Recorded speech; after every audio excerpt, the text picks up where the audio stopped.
Going to call the Lake Elmo City Council Workshop for April 8th, 2025 to order. Today, the only thing on the agenda is discussion with Clark Schroeder regarding the Lake Elmo water issues. Good evening, Mayor, Council. This is a periodic update. It's once or twice a year. I think I need to bring you up to date and also the citizens of Lake Elmo up to date on the different water issues which we're dealing with. You can see on the agenda from today, we're going to be touching on the White Bear Lake Work Group, DNR water permit, legal updates, stream settlement group, updates and studies, and then I thought I would just review the Washington County landfill for a little historical information. So feel free to interrupt me and ask questions when you go, because it is going to flow through, and we want to make sure that you have you get your questions answered. So again, here's our agenda.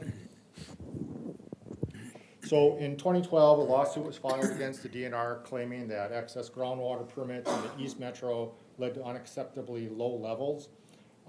In here is the link to the timeline of the lawsuits, and then we did a short study, or we did a summary of a short study here.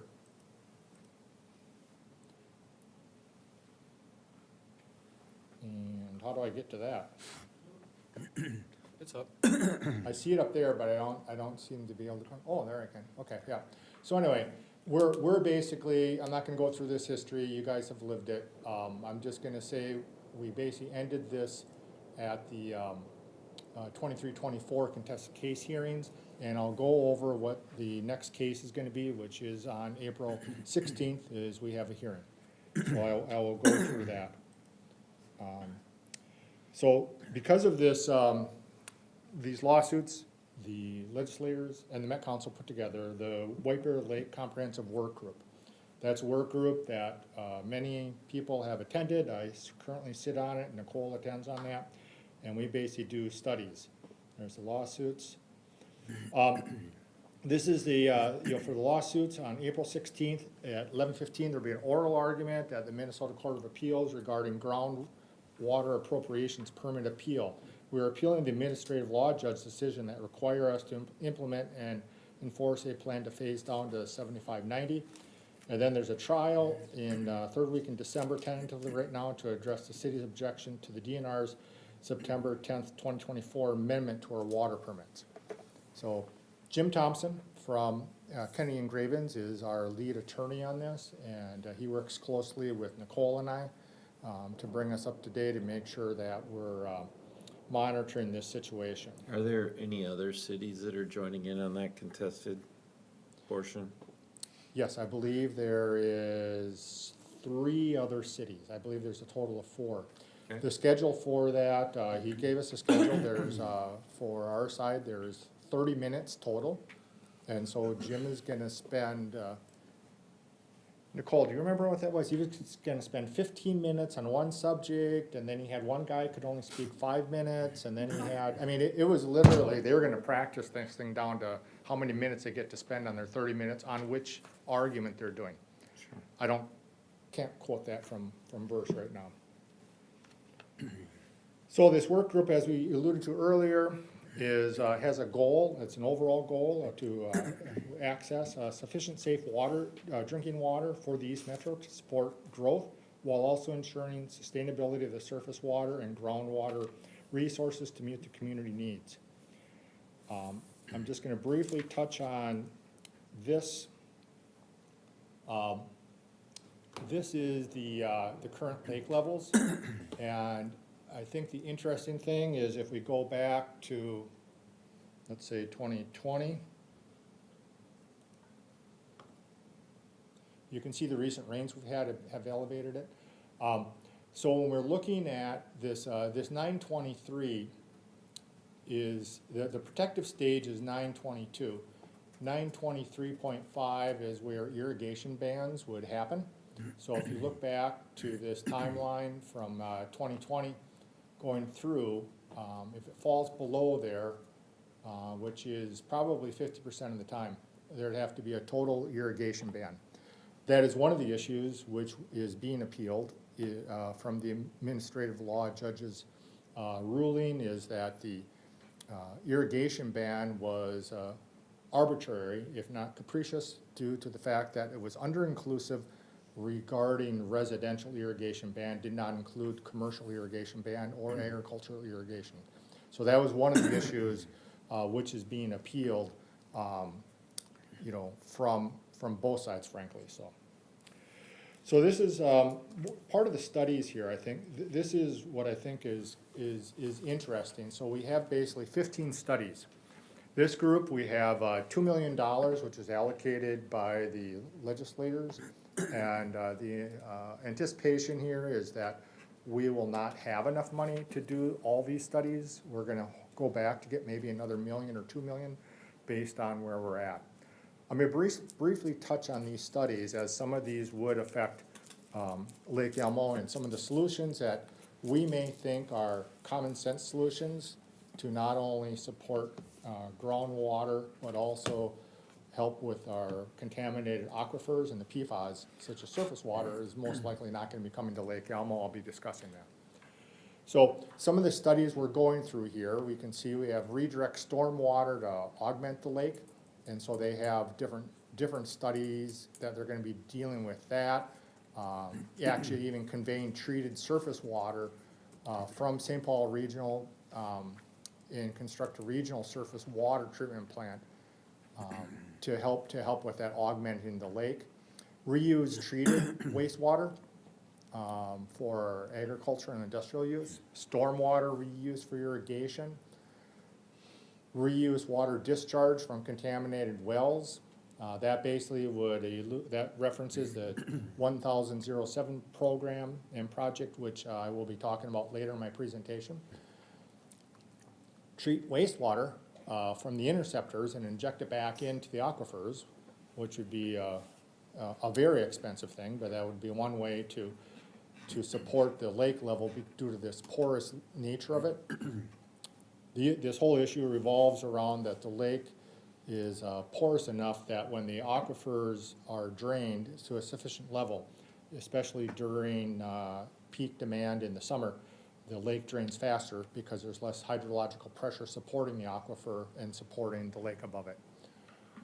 So lake augmentation, you know, and that basically would involve taking literally Mississippi water, treating it, getting out invasive species, changing the pH, magnesium, and then dropping that into the lake in order to support it. That would probably pump around, I don't know, I thought it was like, it was less than 1 billion gallons, but it was still a significant amount of water. Stormwater collection, raise the outlet level. So right now the outlet level, if you raise the outlet level like a foot, you would end up, you know, capturing another 300 or 400 million gallons of water in the lake. What they're doing now is they're currently going around and using some LiDAR, and then also interviewing and doing site visits on lake properties. As you well know, if you've ever lived on a lake, 12 inches can make a significant difference to your shoreline if you're very close. And so what are the unintended consequences of that? In addition to what are the downstream effects for the overflow on the lake has to be studied concerning the watershed. So those two studies kind of go 9A, 9B, you can see that. That would provide some maybe temporary relief, but it doesn't provide long-term solutions in drought-like settings. Study number 10, lawn water restrictions, implement less potable water use for irrigation, tiered increased water utility block rates, you know, which is something that, you know, that we may end up having to have a more punitive rate if this issue is not solved in a few years. Water savings, low input turf grasses. And you saw that the other day. Nicole is discussing with the University of Minnesota to do a pilot study here in one of our parks to do a very low water turf installation in one of our city properties. Future community impacts of PFAS groundwater contamination with the groundwater modeling. Again, this goes back to the 1007 program. operating costs, and then additional wells in Shoreview and North Oaks, which is kind of a roundabout way, but most of North Oaks is all private wells, and so there's no real regulation. The DNR does not permit private wells unless they're capturing or pulling more than 10,000 gallons per day, 10,000 gallons a day, or 1 million gallons a year. So what they're thinking about maybe is moving some municipal water there because that affects the aquifer quite a bit more than what Lake Elmo does. So, Clark, yes, just maybe a piece of information. A large number of studies have shown that in communities with high median household income, increasing water use does not discourage irrigation. They don't care. They can afford to pay for it. You can't save enough water, and we have fairly high median household incomes in the East Metro area, and so I don't think that's going to be a very viable alternative based on historical trends. and I've shared that with the group too. I think, I don't know if they're gonna go to the behavioral economics level as far as research and studying that, but I've shared that information because that, to me, that I've heard it enough, it seems to be common knowledge. Yeah, the AWWA has a lot of studies on that, American Water Works Association. Okay. And it's just, doesn't work in affluent communities, they don't care.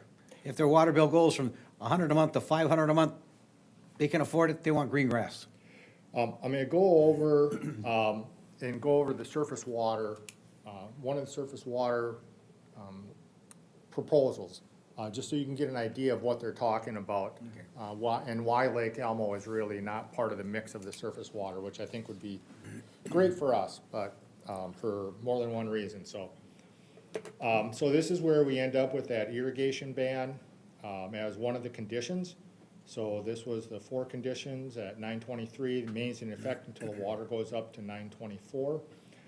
Requires all permittees develop per capita use to reduce residential water use to 75 gallons per day per capita and 90 gallons per day. I just did get our preliminary report for MPARS for 2024. And just to give you a summary, I think we pumped 364 million gallons in 2024. 2023, we pumped 543 million gallons. 2024 was a very low irrigation, lawn irrigation period for us because we had very consistent, except for the month of September, we had very consistent rain during that period. If we basically put that into our, what Adam has come up with for our citizens on city water, he has about 10,500 citizens roughly on city water. And we average that out, we end up with 73 gallons per day per person. On the overall, when we add in the commercial utilization for that, we get right around 100 gallons per day, so slightly over. So overall, that it really exemplifies how much irrigation is being utilized in this city for that, and we're really dependent upon the weather. So that's in a draft. We're just reviewing that now. We'll be sending that out to council, as soon as we make sure it's finalized. But I just got that today from Marty and Adam. I just wanted to share with you that it's not unreachable if the weather is nice and we have less irrigation. So, that's one of the permits. Require public water suppliers to develop contingency plan to shift to their source of water from groundwater to surface water. This condition would be met by the summer of 2027 when the White Bear Lake Comprehensive Work Group will be issuing their report. And so that is, we're meeting that condition because of that report.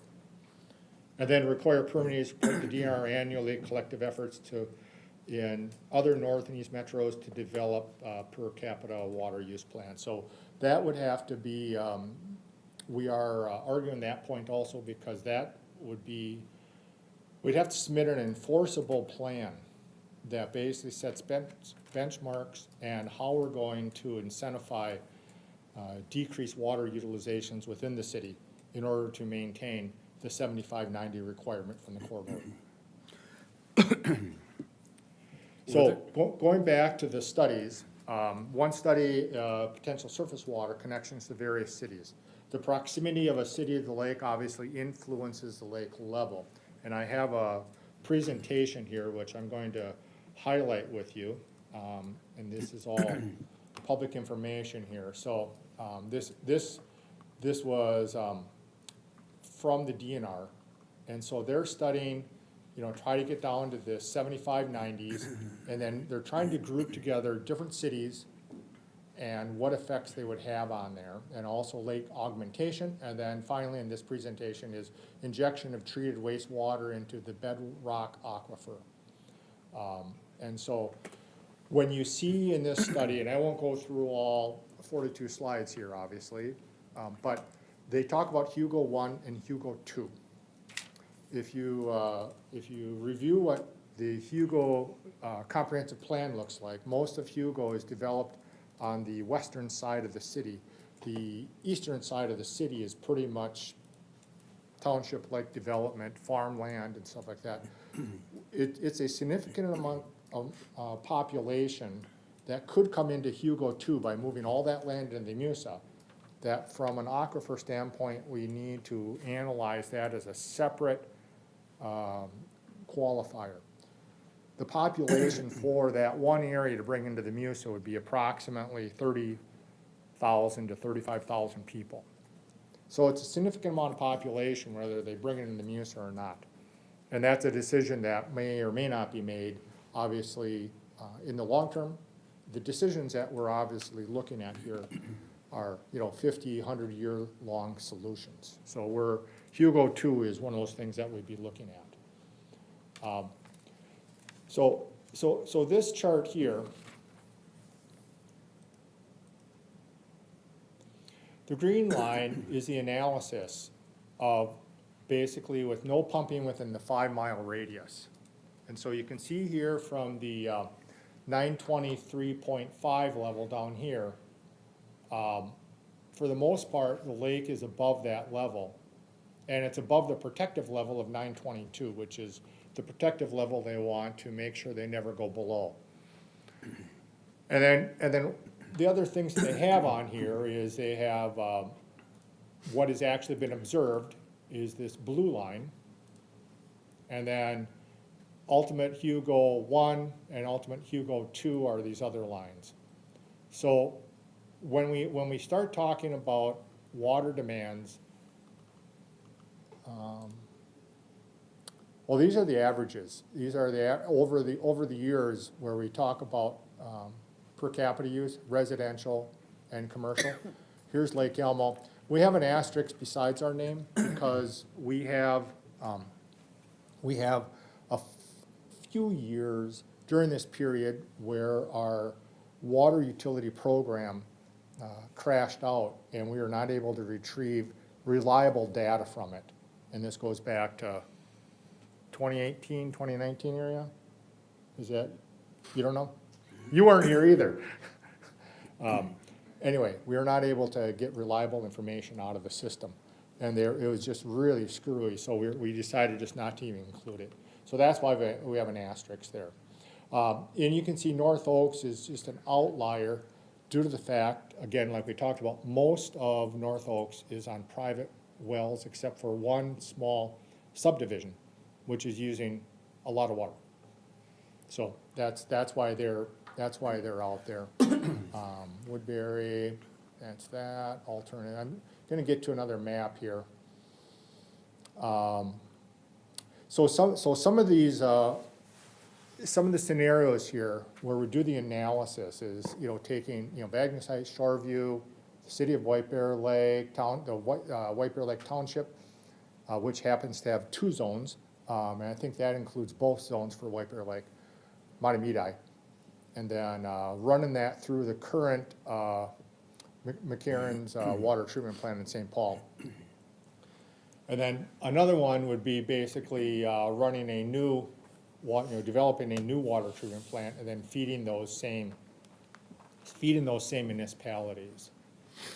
And then they have some other ones where they maybe would drop in North Oaks, they would grab Saputo cheese. Again, White Bear Lake Township South, White Bear Lake Township North.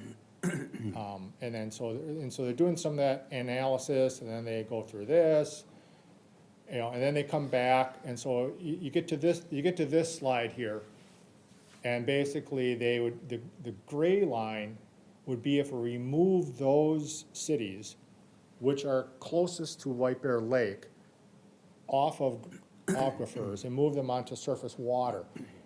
It basically moves the lake above the protective level of 922 during this period. And this goes from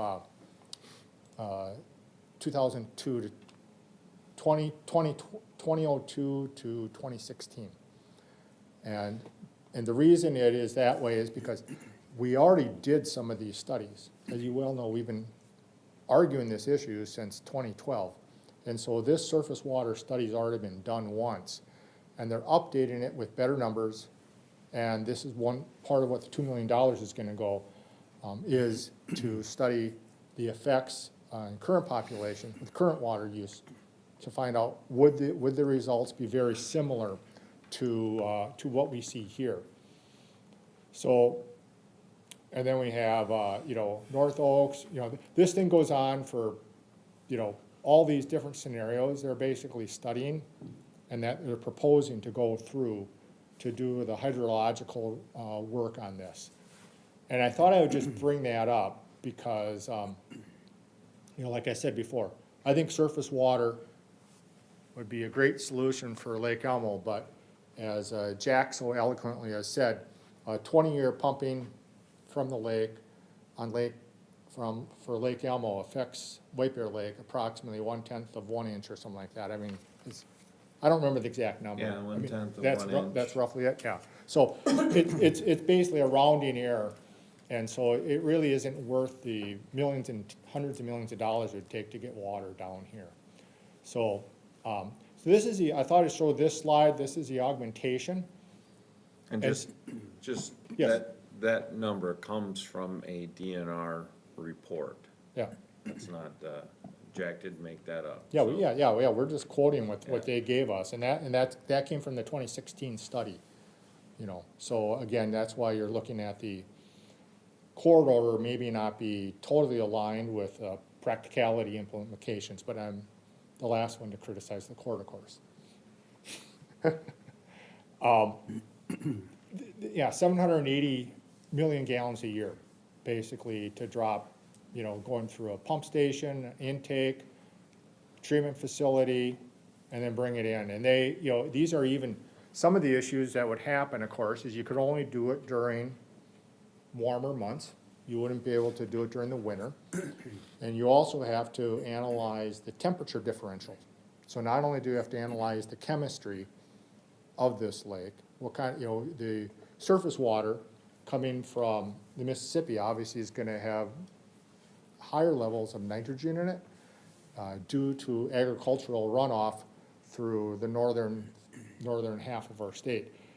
And the last thing you want to do is bring in that to increase nitrogen in White Bear Lake. It would have algae everywhere and other types of milfoil and other types of things. So anyway, so that I just kind of wanted to highlight those are some of those issues, and we're probably not, in my opinion, we're not going to be considered for surface water for Lake Elmo.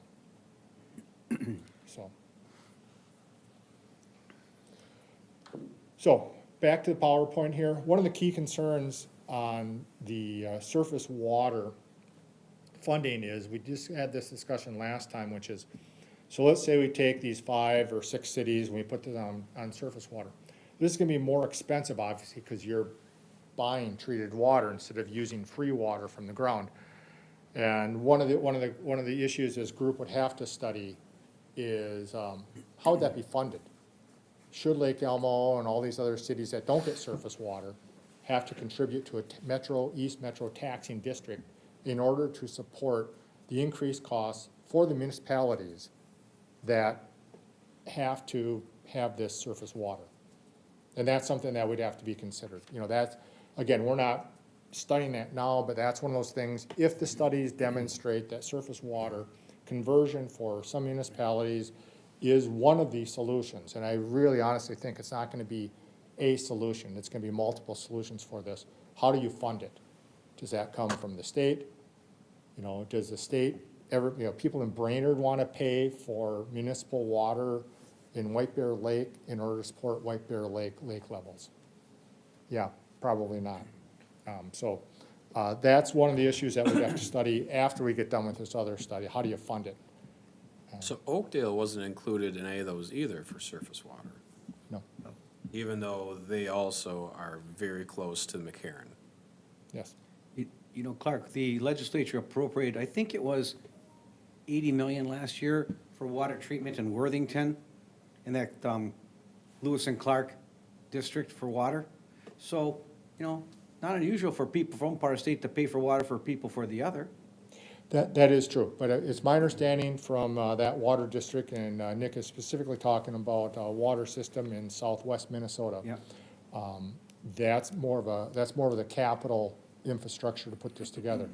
The operating costs are what we're talking about, because the assumption here is that if this is a $300 or $400 million solution, those costs would have to be borne by the bonding bill, hopefully in 2028 is kind of the goal of this whole thing.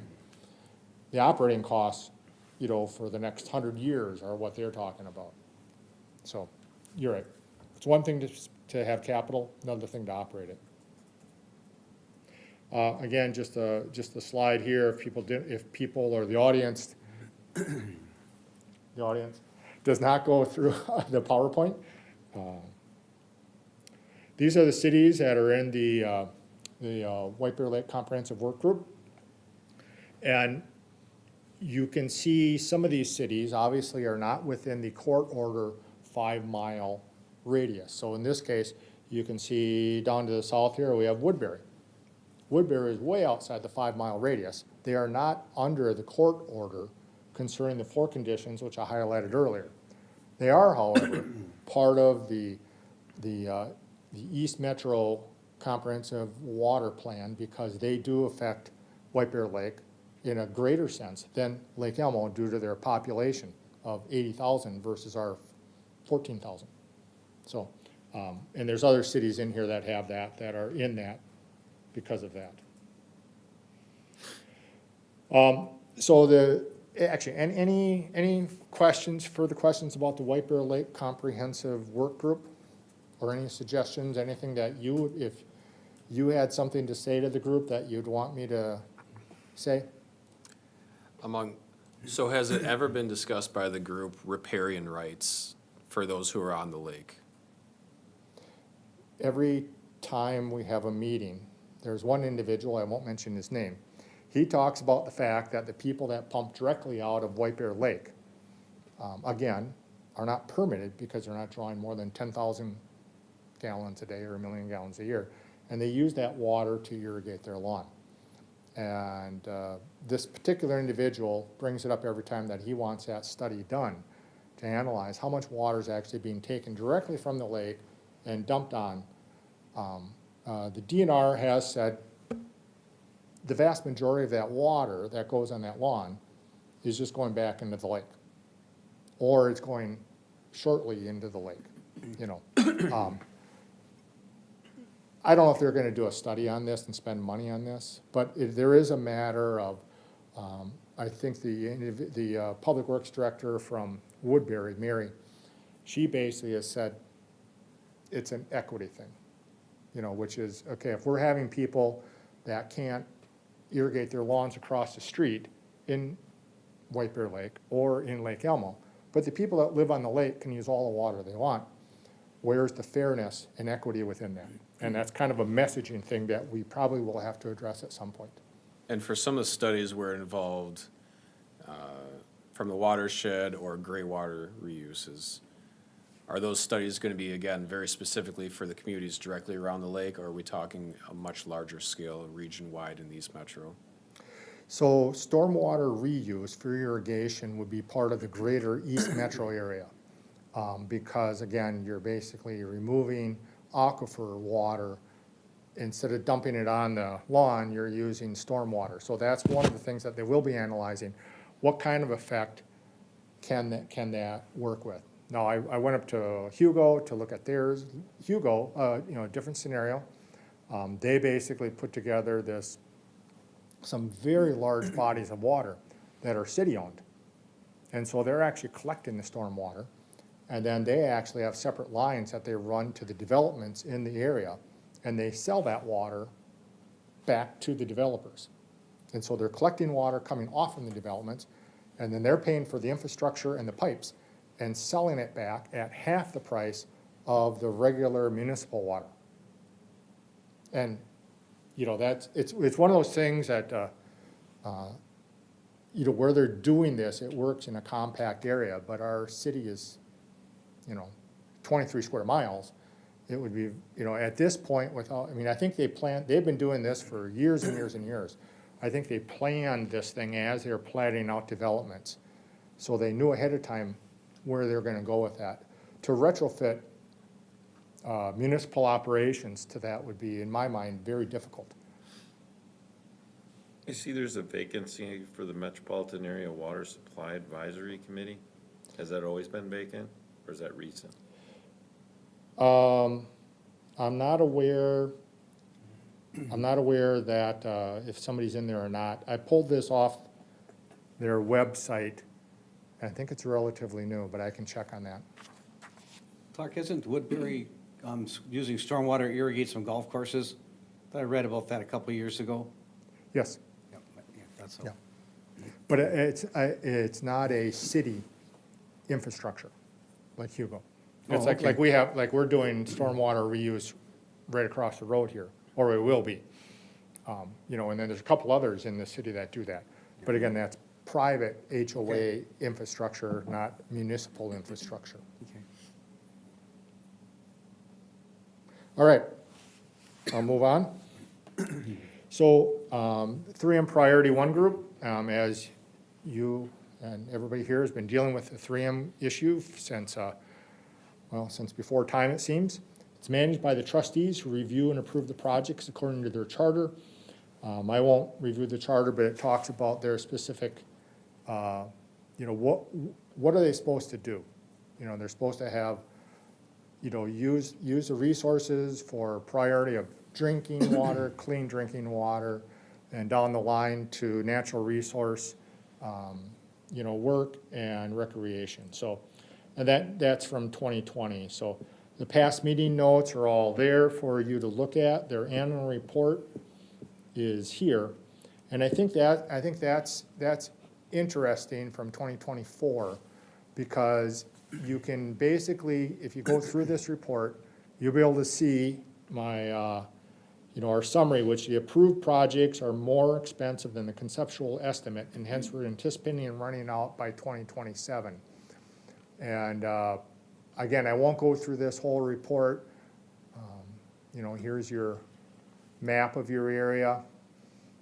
And even this is out of date because Hastings, as you are well aware of through the news, has been brought on with that because they were able to get it's my understanding they got a trace molecule that is a short chain molecule, like a 4-carbon molecule that came down the Mississippi and seeped into well number 5 was the first one they found it in. And the only place that comes from is Cottage Grove. And so they basically have got some of this funding now too. They have been advocating that the priority 2 group of $20 million be diverted back to drinking water, since the drinking water fund will not have enough money to fund what is needed for the needs that are highlighted.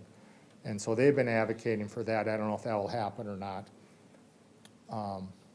So this report from 2027, talks about, the funding categories, where it's spent, how it's spent, and so I'm not going to go over that because you guys can read it. I'll go back to the PowerPoint. Oh, just that, yeah, there's like here, when we look at these two projects here for Cottage Grove, Woodbury, Lake Elmo, and Newport, you can see here in the conceptual plan, it was, right over $20 million. And now we're coming at the approved projects, we're coming in just over 80. So, that's why the $850 million just doesn't go as far as it used to. Again, these are the towns and these are the areas and the townships that are listed under this. And then a map, you can look at that.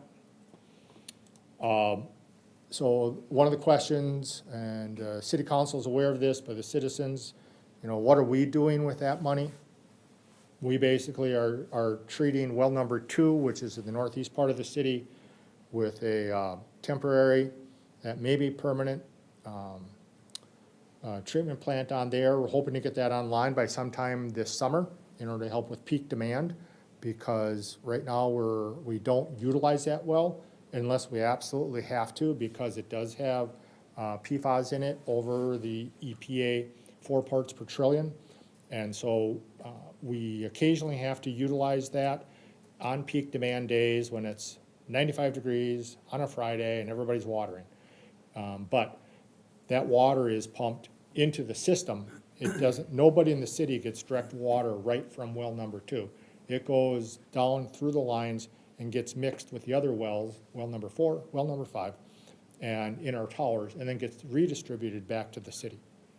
And we have on our website, we have our consumer confidence reports, which tests the city water overall, which is the blended water, which we're actually shipping to our citizens and selling to them, listing the PFAS levels within that.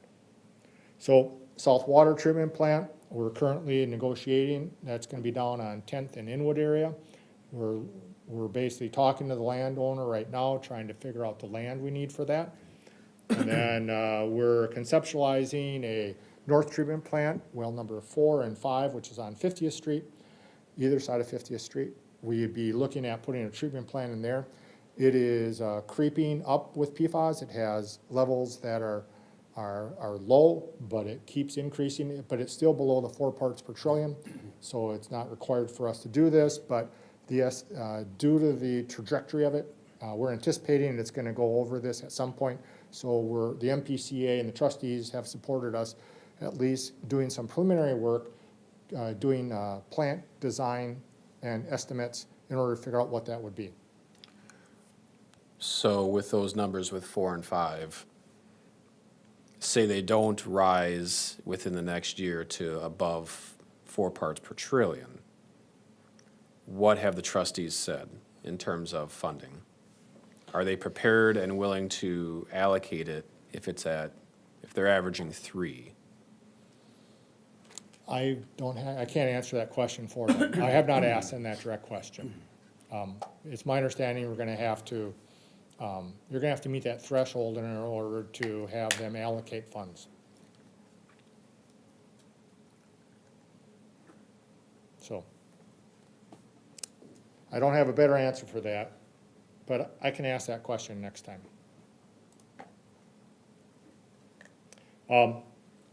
What's next? After the 3M settlement fund runs out. In 2007, the MPCA and 3M negotiated a consent order to bring investigations and clean up to the 3 disposal sites under the Superfund process. These sites are Oakdale, Woodbury, and Cottage Grove. The Washington County landfill in Lake Elmo was not included in the 2007 consent decree. Listing from the AG office exhibits from the 2018 settlement right here. So the 2007 decree, again, doesn't cover ours. This document I ran across, I thought was very interesting. This comes from the AG's office. And we have documents going back to, patented of these informations back in the 40s. And then we start, the first time we actually see, worrying about this stuff is in the late 60s, early 70s. The one thing I found interesting here, there's a log of 3M trucks dumping waste at the Washington County landfill from the Cottage Grove site, from the Cottage Grove plant. So they're dumping sludge in there. So our landfill here, which I'll be going over later, is basically encompassed with residential from Ramsey County and Washington County, along with commercial utilizations from Washington and Ramsey County. But I found that interesting in there. But yeah, this was just part of that 2018 $850 million lawsuit. And people are really into it, really want to learn about it. That's a trove of documentation for people who like to study this. So 3M is requesting mediation to resolve disputes with the MPCA regarding what is reasonable and necessary under the 2007 consent decree. And I am quoting a Star Tribune article here. And they basically have sent out a letter on March 7th, the MPCA did, that 3M basically is pushing back on what the transition would look like. 3M actually is asking for a review of what was required and necessary under the 3M settlement fund. And they want a state audit of the $850 million to go back and say, was that spent properly and wisely according to the charter and according to the agreement that was signed in 2018. So because of that, they basically they're asking for mediation. Instead of sliding into the 2007 consent decree, they're asking to mediate this issue. And so, which is unfortunate, but that they have the right to do that. So that article is in there for people to read about that.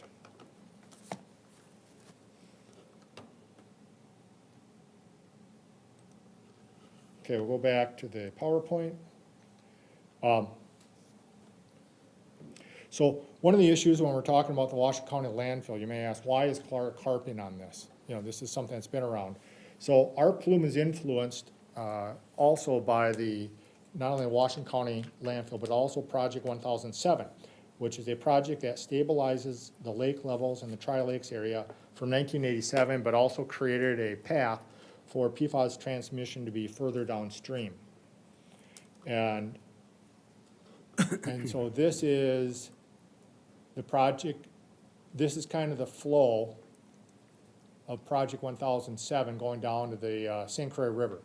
And so this is a series of creeks, pipes, overflows, and lakes to get this water to go from back in the 80s, the Tri-Lakes area had uncontrolled high-level water that were flooding out properties and flooding out homes. And so they created that.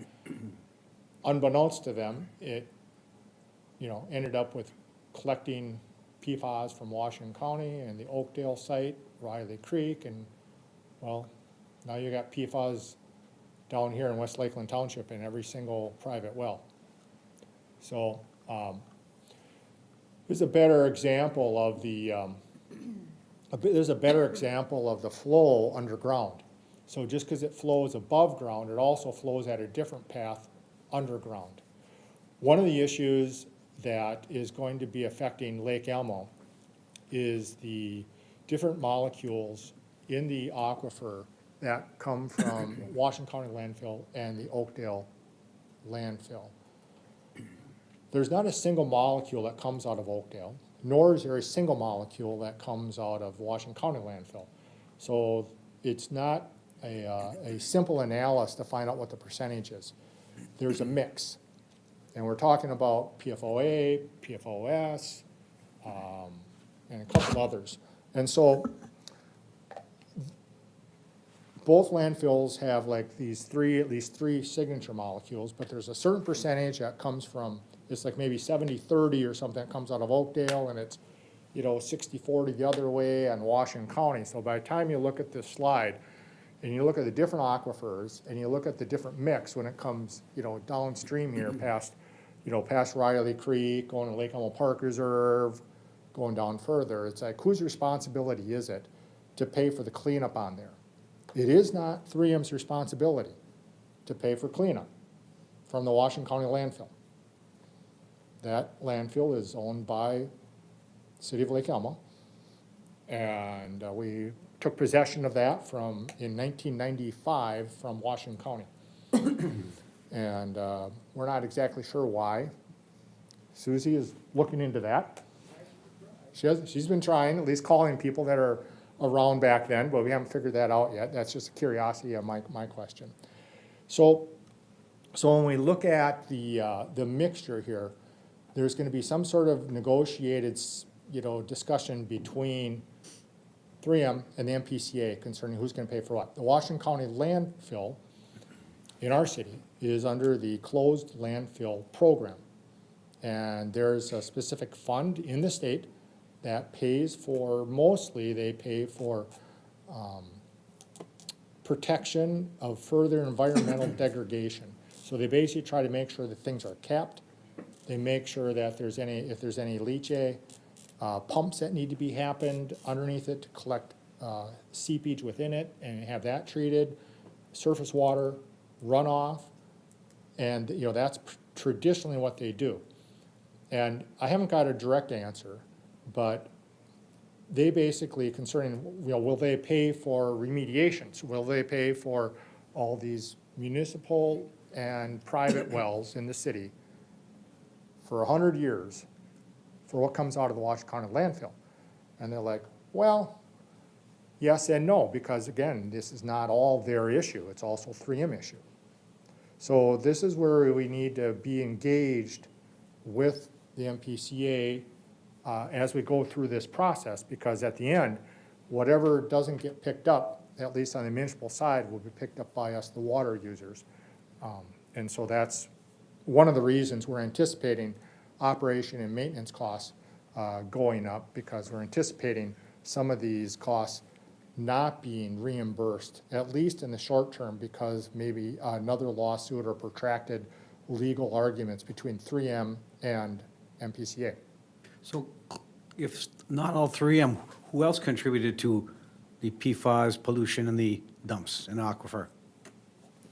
So I talked to the person who was in charge of managing the closed landfill program, and they found 3 boxes of paper down in their offices, and they have assigned some staff to go through and start doing this. So this landfill has been, because what I asked them, I said, this landfill was dug up twice in order to facilitate protection in ground and then capping and all the different things. So I said, were there any samples taken?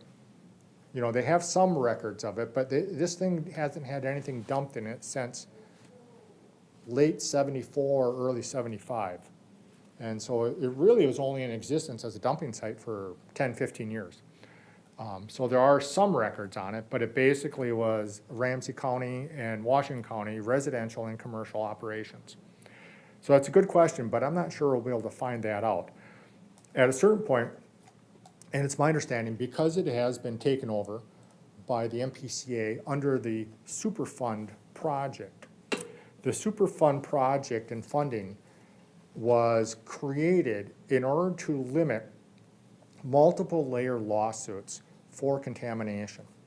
So in the past, you might have contamination in a municipality or a private individual or somebody would maybe sue the hauler. And the hauler would maybe sue the business, and the business might sue their supplier. And so eventually what happens is the MPCA comes in and takes these over under a Superfund program. They are the ones that go after the people that are responsible for this, and the downstream recipients of the funds, meaning like us or the private citizens, don't have to go through the trouble of figuring out that question, Nick. Where did it come from? That's the MPCA's problem, not ours. Although it might be curious. So are there, between the Oakdale and the county landfill, are there certain chains that are at both sites? Yes. Are there any chains that are only at the Oakdale site that they could use as tracers? Yes. So, MPCA, along with AECom, they are basically looking at these aquifers, and they're doing test wells, and they're sampling, and that's one of the negotiations that they're talking about with 3M about, because, you know, we've been after them to start doing this for a year, because we all know the money's gonna run out.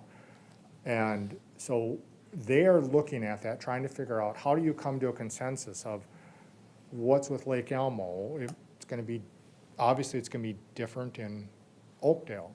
It's gonna be different in Woodbury, you know, but Woodbury maybe doesn't have anything from the Washington County landfill, but they have to make sure that it's from their landfill.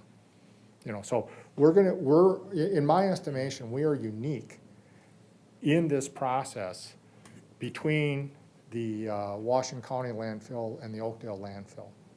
Well, and there hypothetically, West Lakeland Township could have Washington County landfill PFAS. Yes, yeah, I was thinking about municipal water. Yeah.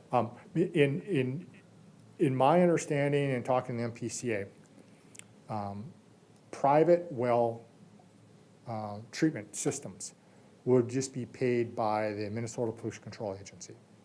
They wouldn't be in the position that we are, which is municipal water, where does it come from? You know, and that. But, you know, so West Lakeland and all the residents we have in Lake Elmo, it's my understanding that the MPCA will just be paying that until the plume is gone. Using reimbursement from the consent agreement? Yes. Right. Or, yeah, or the Superfund. That, again, that's up to them to decide. They're not gonna, you know, they're not gonna wait for individual residents to try to go after 3M for that.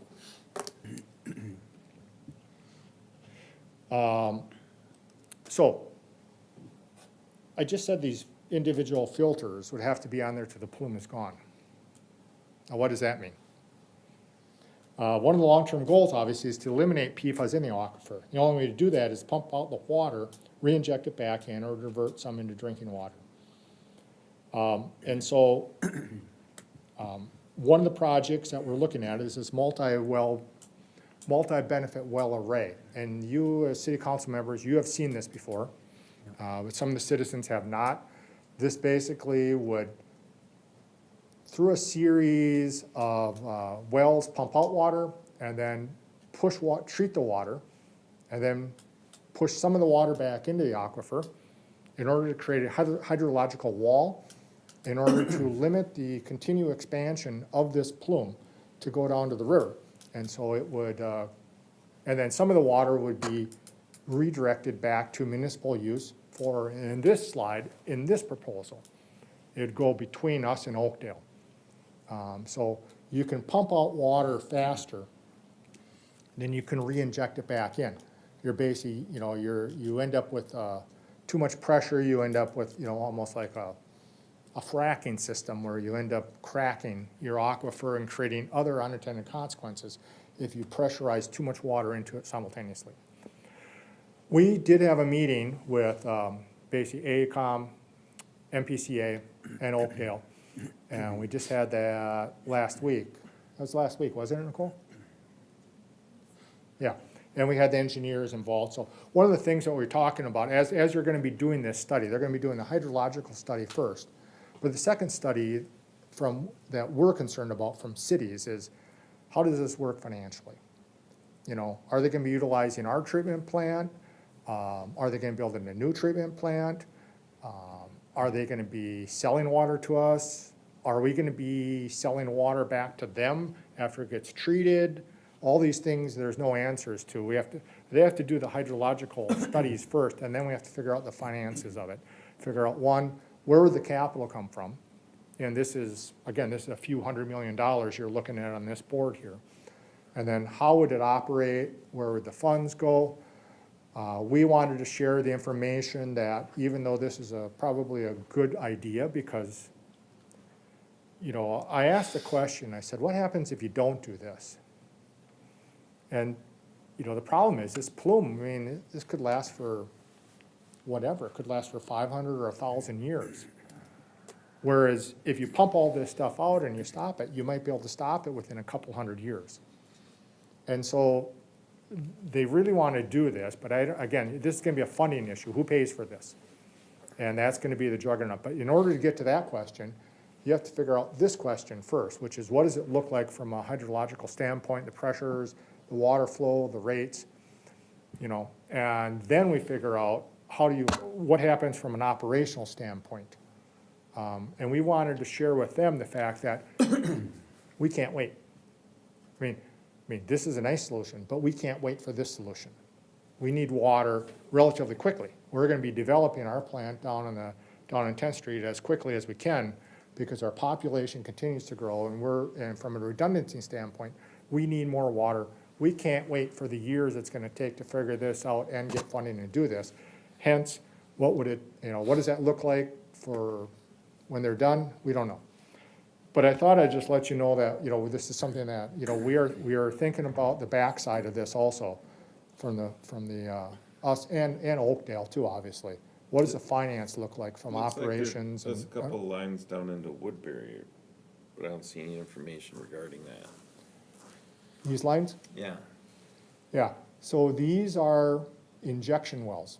So the blue ones are injection, so what they're doing, so we got here's our landfills, here's the plume's kind of moving like this direction. What they're trying to do is stop, because Woodbury's pulling a lot of water from the aquifer, it is moving the aquifer in a direction which we never anticipated. In fact, you can see over here, there's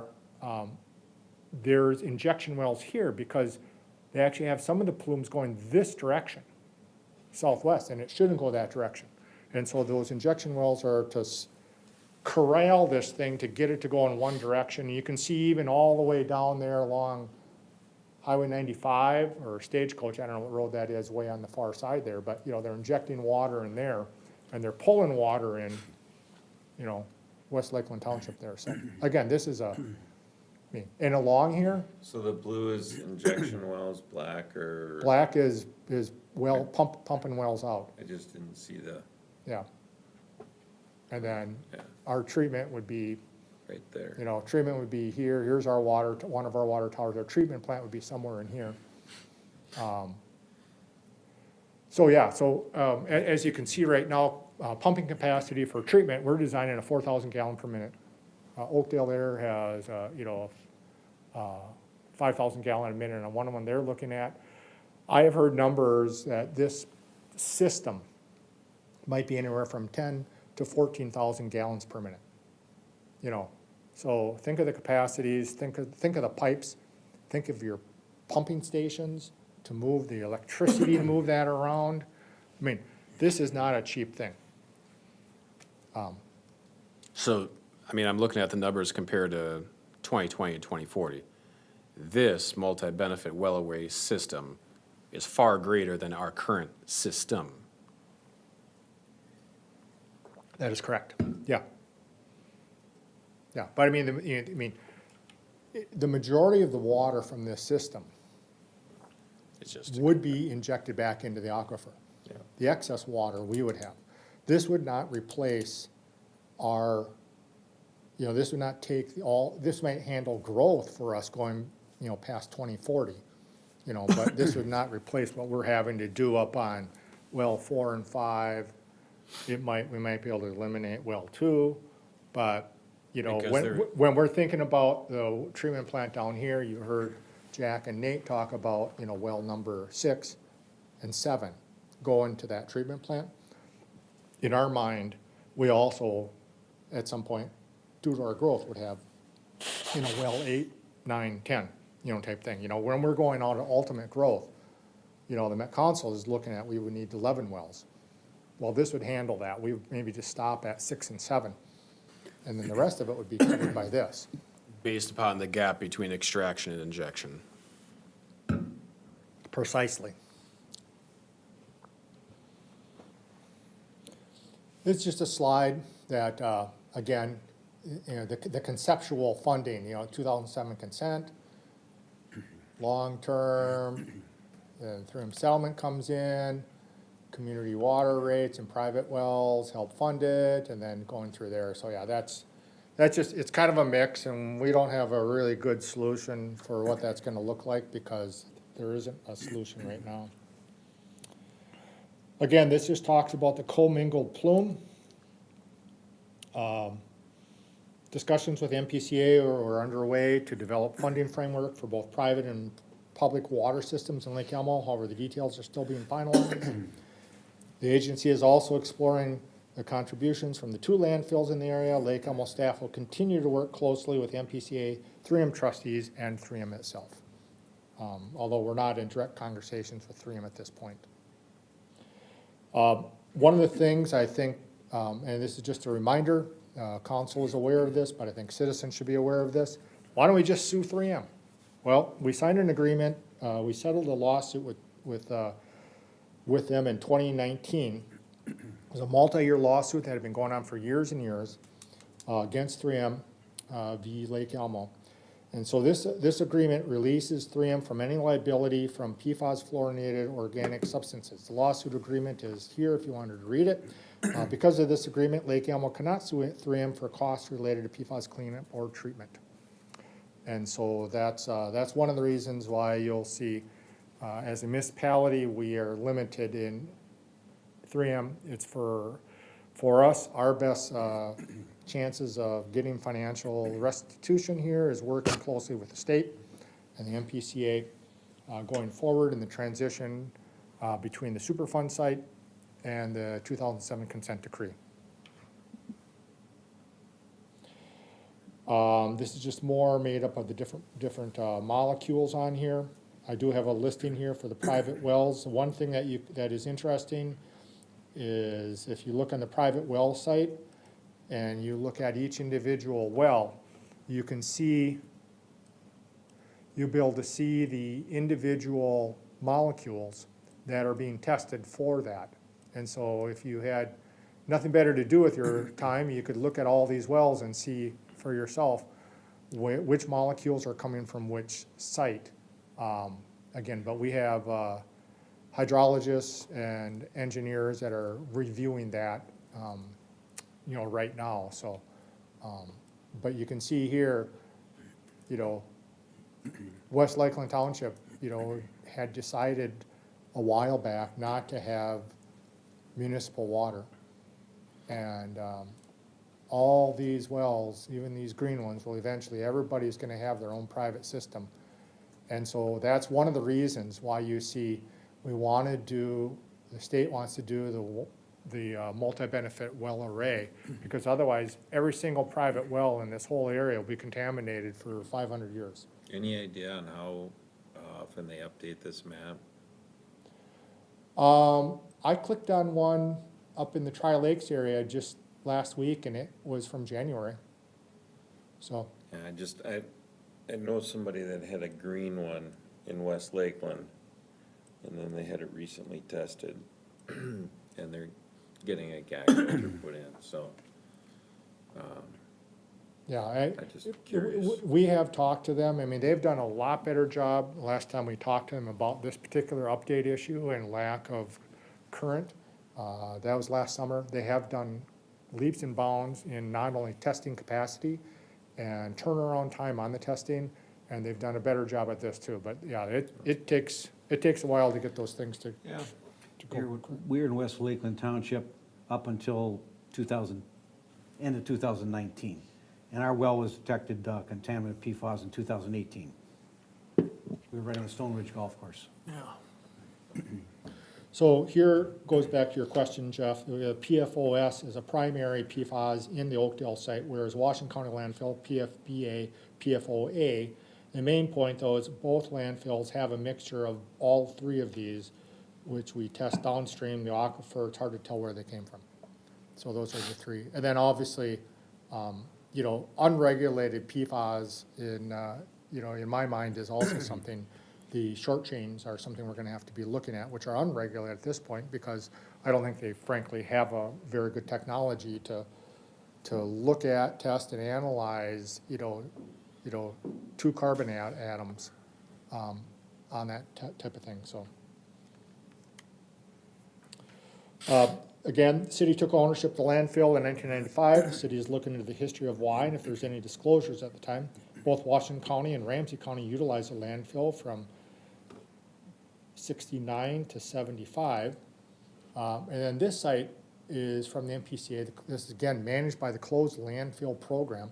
And gives a good history of it, talks about, you know, where the dumping was, where the contamination is. Again, this is another testing site, which I guarantee is probably out of date, but, you know, that talks about the well advisories in that area. And then, so it's just a good, it's a good area. It does talk about the barriers and when they dug it up and what kind of covering they put on top of it, the leachate pumping system. They have approximately 60,000 gallons are collected and treated per month.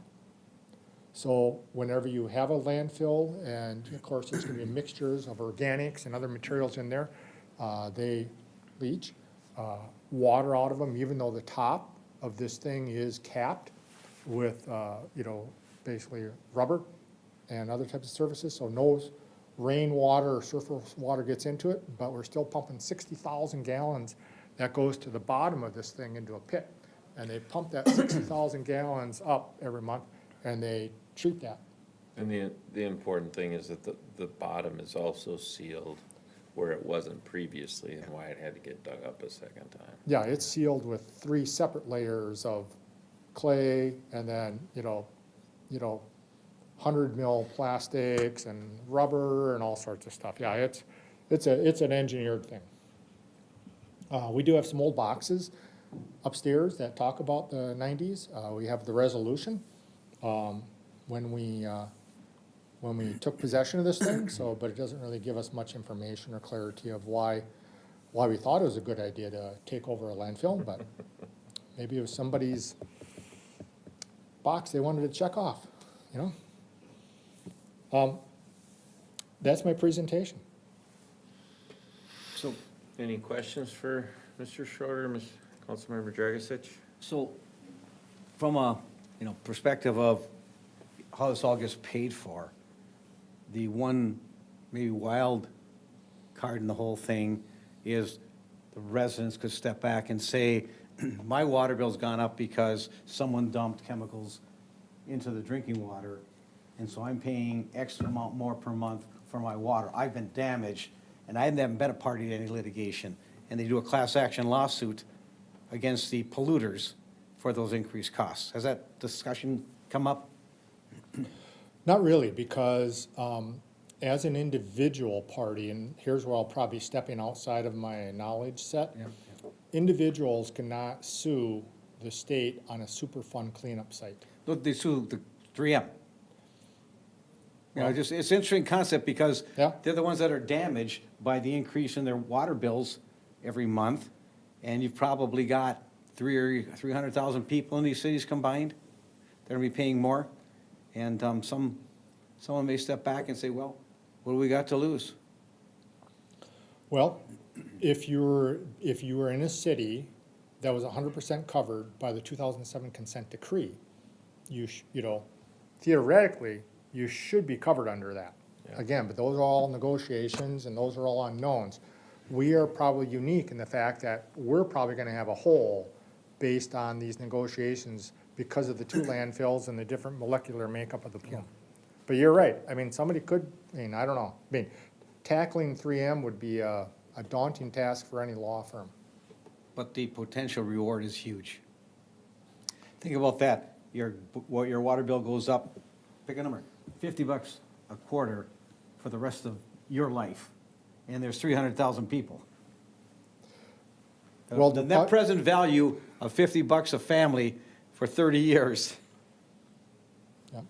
Well, 3M did enter into, and I have not researched this, but 3M did enter into a national settlement that municipalities could tie into or opt out of. Yeah. And it was like, I don't know, $20 billion, if I remember correctly, for the whole nation. Yeah, there was another one with DuPont, similar. DuPont, yeah, 3M and DuPont entered a joint agreement with that. And so that's, but I don't know if that's for individuals. I think that was strictly a municipality government settlement program. Yes.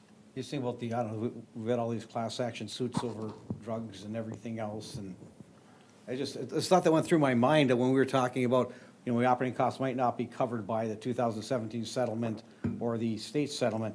I got to think, well, there are people who are injured who weren't a party to any of those, and they're a fairly big group of people, and there might be a creative law firm who sits back and says, well, if there isn't costs incurred to these people, what do we got, you know?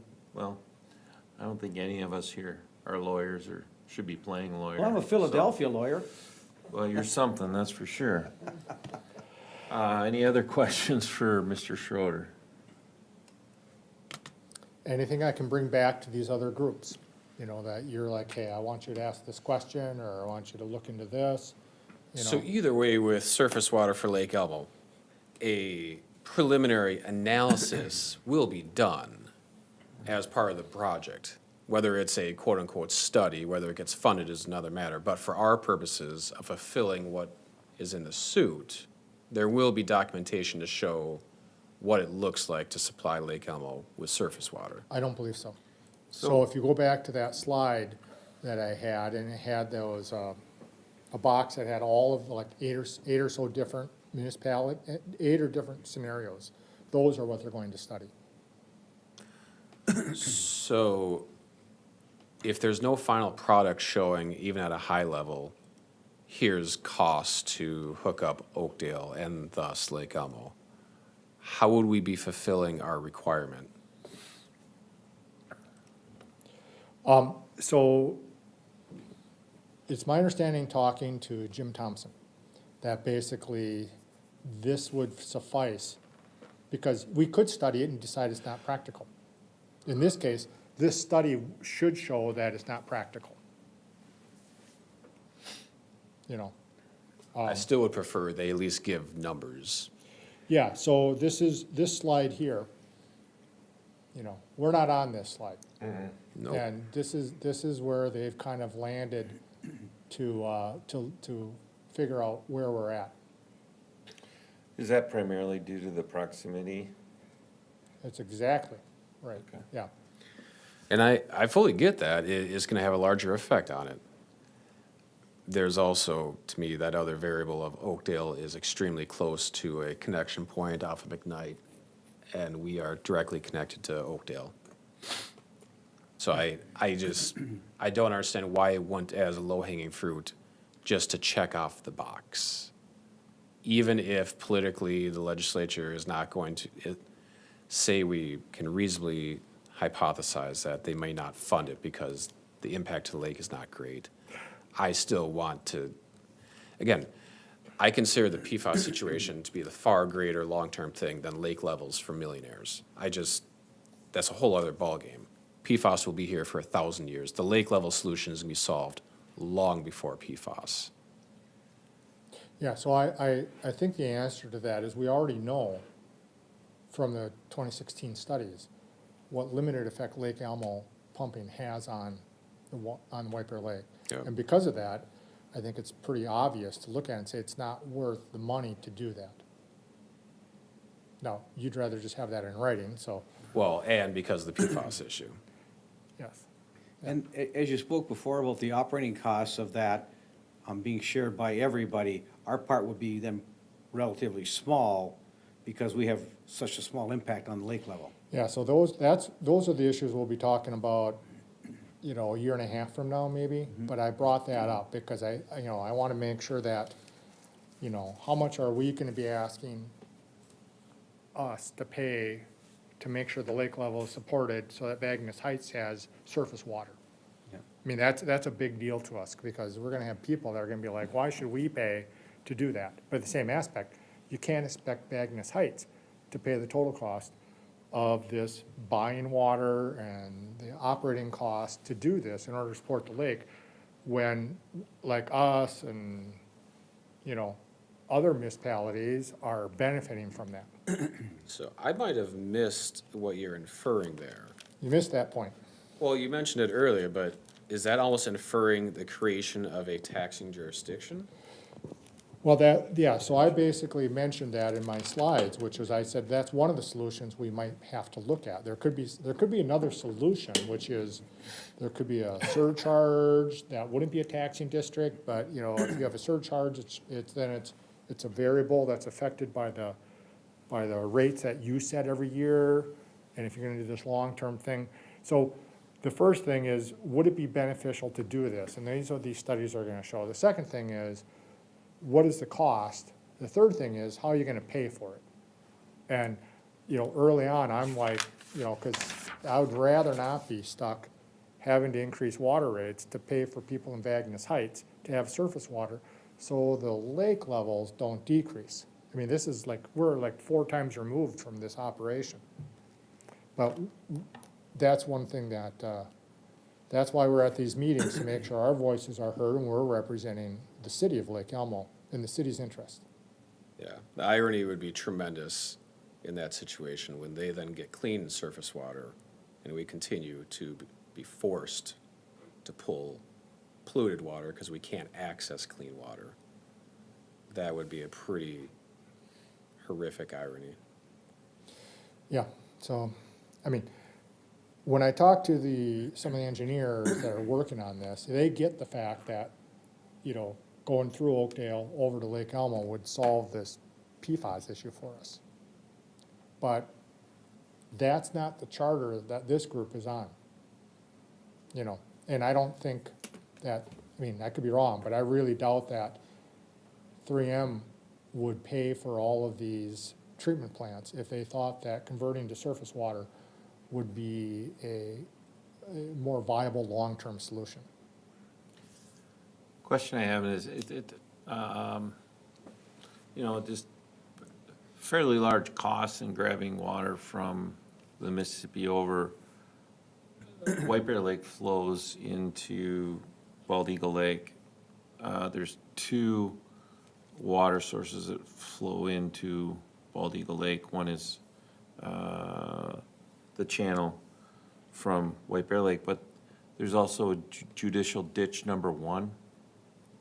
And I had an engineer tell me one time that they had looked at that, if they would grab the water from judicial ditch number 1 and bring that down near White Bear Lake, treat it for nitrogen, the things, and put that back into White Bear Lake, that would potentially solve or help solve the lake level issue, because all that water ultimately ends up going back into, that doesn't permeate through the base of the lake, does go back into Bald Eagle Lake. So it'd be interesting if somebody had even looked at that. I don't know how much water comes into that. It's called So- JD-1. Yeah, so that's one of the studies here you can see on this slide. This is the surface water. Now, where does the surface water come from? Either it could come from the chain of lakes, it could come from other body of lakes, has inlet, pump, treatment, and then conveyance mechanism. I guess I didn't see anything related to that. Yeah, I Specific ditch, yeah, so- they haven't, I haven't dug into what is the surface water they're Okay. gonna tie into. Just something maybe to bring up, I Okay. think, as an option. And maybe it's disproved rather quickly, I don't know, but.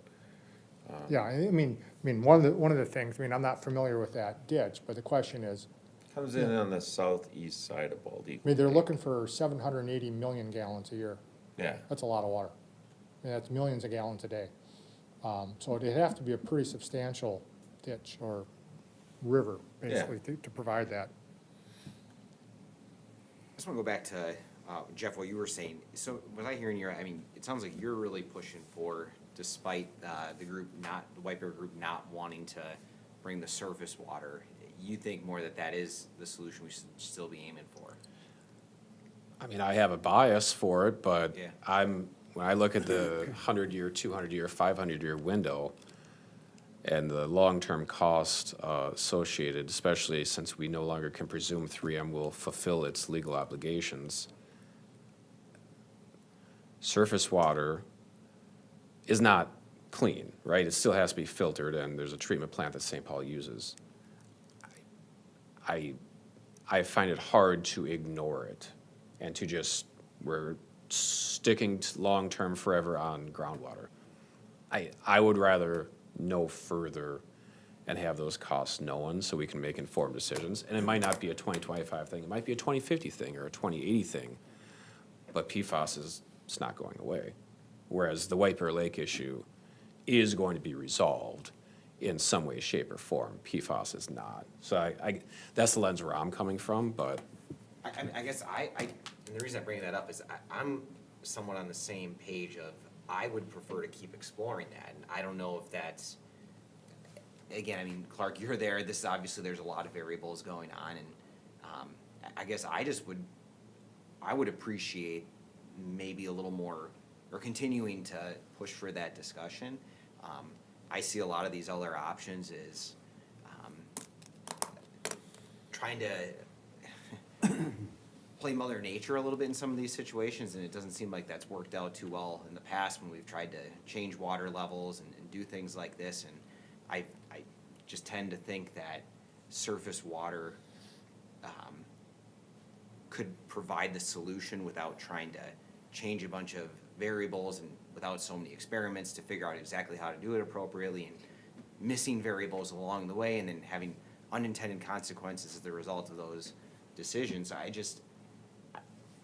would prefer to at least explore that a little further. I guess if I was understanding your presentation So you're talking to a person who sits on both of these groups that have different issues to solve. Yeah. The 3M group doesn't care about White Bear Lake. The White Bear Lake group doesn't care about PFAS. Right. Okay, and so it's not their charter to do this. So if you look at this chart here, you can see here, if we're replacing 6 permits, you know, you can see that gray line underneath that green line. That really moves the ball on this. And it's not, you know, I will bring it up and talk to them again, but it's not their issue. So the thought then is there, if they brought Lake Elmo into this as well, that gray line would move up an insignificant amount. You would that not it's be able to notice it, it'd be a rounding error. I think the more important issue, and I don't know this at all, by the way, I'm just guessing here, but the St. Paul water treatment plant, you know, has excess capacity due to when it was developed, you know, during, you know, Whirlpool and Ford and Honeywell, and that's why they have this excess capacity.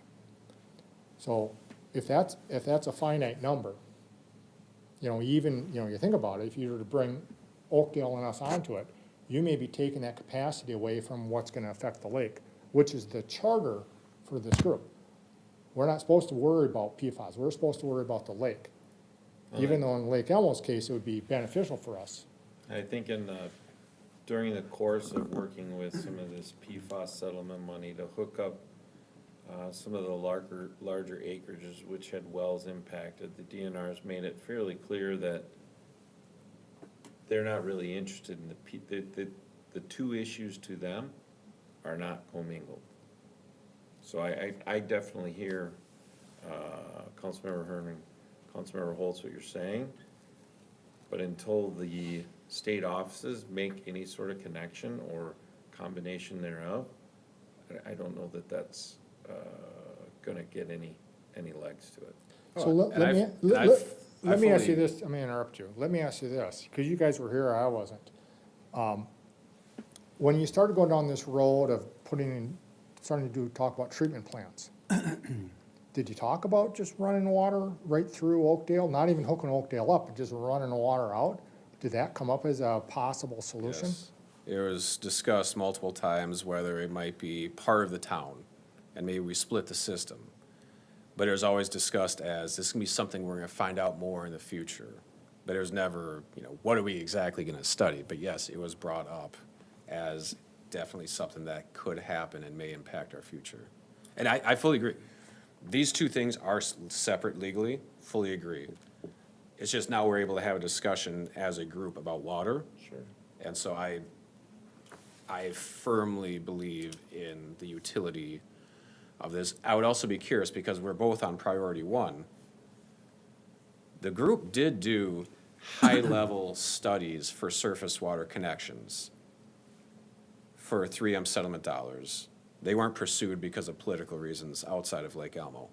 But they did do some analyses. So I would be curious what what our trustees would be able to share about, because we were always given the charts and the high-level information, but I would be curious what they could share, because there were multiple scenarios that they did. I mean, the scenario of putting a treatment plant on the St. Croix, that died a pretty quick death. But there were multiple other ones that involved surface water that they did run, and they had Wood run that as part of the hydrology experts to see how it would affect this and that. Yeah. Now, obviously, the numbers are out of date, post-COVID, post-inflation, but they did studies, and I would be very curious to know if those could be updated. But yes, fully agree. The White Bear Lake and PFAS are completely separate, but I care about one and I don't care about the other. I'll check in with the trustees, or at least their staff, and see if they can dig those studies out, because if I were a betting man, you probably have a better chance of chasing that dime versus White Bear Lake dime for surface water for the city. I just want to add that augmenting White Bear Lake with water to restore the level is not new science. Lake Gilfillan and North Oaks was augmented to drop 5.5 feet. And they take Mississippi River water, they treat it and pumped it into Lake Gilfillan to raise it 5.5 feet and restore that water level. I worked with the city on financing that project, and the only treatment they provide is to filter out any invasive species. So the filtration can filter out a white blood cell that's so fine to keep the zebra mussels from getting to Lake Gilfillan. But they filled it up 5.5 feet, and they maintain the level through a treatment system that takes Mississippi River water, treats it, dumps it in the lake. The homeowners paid for that by special assessments. That time it was $29,000 a home to put that in, but from their perspective, you know, what was their property worth with the lake dropped 5.5 feet? So, you know, the augmentation piece that's on the slide now is not something that's never been done. It's been done successfully in the past. With no unintended effects recorded? None that I'm aware of, no. None that we're aware of currently? None that we're aware of. That could happen in the future. And I guess that's where, again, hey, as engineers, I know you want there to be the solution for these things. I think a lot of times when, and again, right, we can filter to the level of the white blood cell. Well, what about these changing water levels? How does that impact the watershed? How does that impact the animals in that area? And again, not that I'm Well, when they put the saying, augmentation in, the water level maintains at a certain level. It doesn't fluctuate much because the pumping system comes on, between certain levels. The one thing you have to worry about, of course, with the surface water is pollution that comes in, you know, you don't find out about it till later, but that happens at the drinking water side. You know, with St. Paul Regional Water, where they take bulk of their water comes from the Mississippi River, and they have to be constantly monitoring if someone dumps a million gallons of I don't know, Drano in the river for whatever reason, they have to catch that and treat it so they don't, contaminate their water users.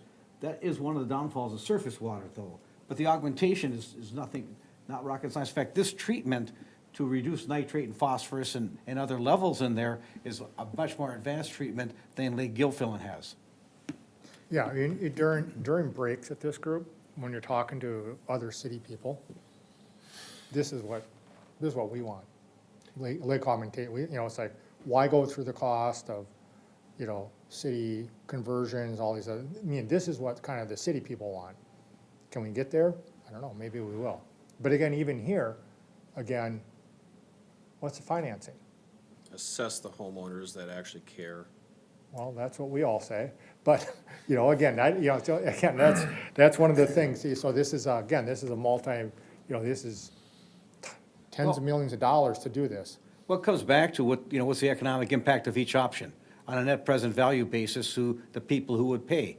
And if this had the lowest net present value, it'd be the logical one to choose because we know it will work. But we don't know what the costs are of all the others yet, so you can't make an informed decision. Connecting to St. Paul Regional Water, certainly is something that's been talked about for a very long time. When Steve Schneider was a general manager at St. Paul Regional Water, he talked about sending water this way, but at that time, none of the eastern suburbs wanted the water. I would guess that he was in on those DNR studies because he was a GM for that, for the plant that would be providing it. when we talk about cost, though, because correct me if I'm wrong, this solution is for resolving the White Bear Yes. Lake water levels. Right. So, Right.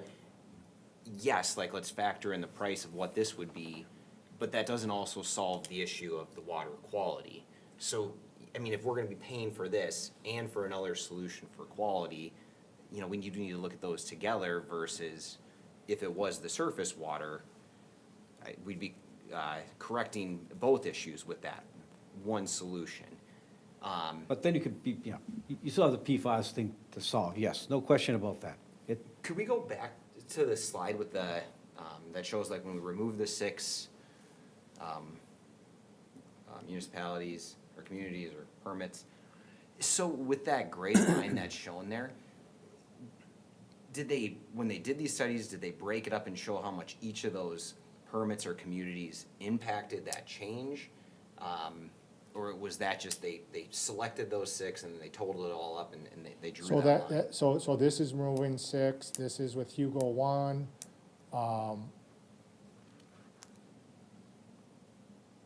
think it's part of this group here. I mean, this is augmentation. You know, so basically augmentation would do that. So that's part of what these 15 studies are gonna do. You know, so we're going right back to where do you get the most bang for your buck? You know, and yeah, so they're gonna study what would wastewater re-injection, so basically taking sewage water, treating it, and then injecting it back into the aquifer to support the lake. You know, to me, it seems very expensive to do that, but that's gonna be one of the studies. Now, they may not chase that to the nth degree, so I think, in my mind, I think this augmentation will probably come out on the top when we talk about a cost-benefit ratio, in my mind, For solving the water for the lake, quantity. for the White Bear Lake issue. Yeah, So, and again, I'm not opposed to this solution, I just would hate as a council to miss the opportunity to be in that conversation for surface water. And I guess that's where my only concern and with the ability to discuss this tonight, and that's kind of what I'm looking for is, again, like going back to with the gray line with this, projection is, well, with those 6, permits that are thrown in there, does one also just jump it at an insignificant amount, that would be equal to what Lake Elmo would increase it by? Yeah. So I don't know, if maybe I'm by myself on that, of The wanting way, to be the way, included in that. the way I read this, the gray line drops down to just north of 922, right? So again, the report that the DNR is using for the hydrological information on the lake is that the drawdown for Lake Elmo, now you bring Lake Elmo into surface water, that is gonna change this line, rounding error, 2/10 of 1 inch, or 1/10 of 1 inch. So then when you factor in the benefit cost ratio of 1/10 of 1 inch on this gray line, it doesn't matter. And that's where the difference is between the DNR isn't encompassing the PFAS into it, and the PFAS is a different one than this one. So we're concerned about both, but neither one of those two are concerned about both. So I think I understand it, but what I'm saying is, well, what about those other 6 or 4 communities, the 6 permits? How much are they in a Each one of similar those? station where Oh, they yeah. jump it by a 2/10 of an inch as well? Any one of those 6 as small Yeah. as us And so then, and then individually. in that case, why are we excluded from it?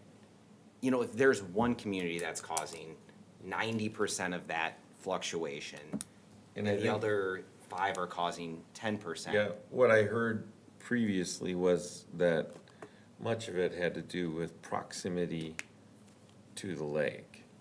In that where most of our city, while some of it's within this magic 5-mile radius, right, that was created, the vast majority of Lake Elmo being 23, 24 square miles is outside of that, where you're gonna get Montemedi, Hugo right there next to it, White Bear Lake, the Saputo Cheese Factory that's just north of the lake that uses a tremendous amount of water.